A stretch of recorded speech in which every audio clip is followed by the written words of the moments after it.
Hello mga kabsat, for today's video ay magdi-DIY po tayo ng pagbabaklas ng magneto gamit ang ating magnet puller para malinis natin ang ating magneto dahil matagal-tagal na rin pong hindi ko na babaklas itong magneto at nilinisin nga muna natin itong mga dumi-dumi dito sa paligid ng ating magneto.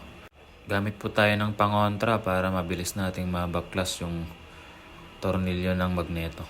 At pagkatapos mo niyan, sunod na natin yung magnetong tanggalin gamit ang ating magnet puller. Linisan nga lang natin yung dadaanan ng magnet puller mga kabsat para madaling ikabit yung magnet puller mga kabsat.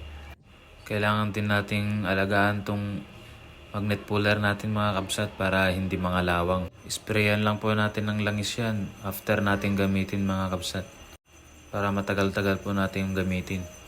Madali lang pong magbaklas ng magneto mga kabsat. Basic na basic nyo lang po yan. Basta mayroon kayong magnet puller mga kabsat. Hindi kayo mahihirapan sa pagbabaklas ng magneto nyo. Nice!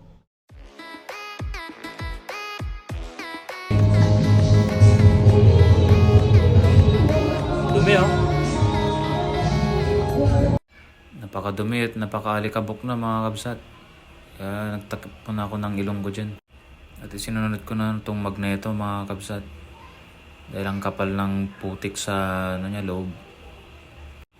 Kinahid-kahid ko lang yung dumi niyan mga kabsat. Tapos pinunasan ko ng basahan para malinis. Habang naglilinis nga ako dyan mga kabsat, may lumapit sa akin dahil makapit daw yung aking seat cover. Liha seat cover kasi ang gamit ko mga kabsat, kaya makapit. At ibinalik ko na nga yung magneto dito mga kabsat dahil malinis naman na, okay na.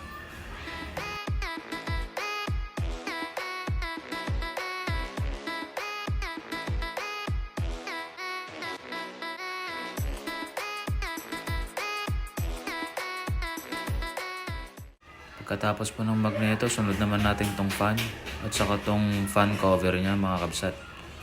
Diba, basic na basic lang po yan. Shout out nga po pala sa mga taga Centro Sur, Alcala, Cagayan. Diyan banda po sa may Camposide. Mag-iingat po kayo palagi at mabuhay. Tuwing kailan kayo naglilinis ng magneto nyo mga kabsat, lagpas 1 taon na din kasi sa akin itong magneto bago ko nabuksan mga kabsat. Hanggang dito na lamang po mga kabsat. Paalam!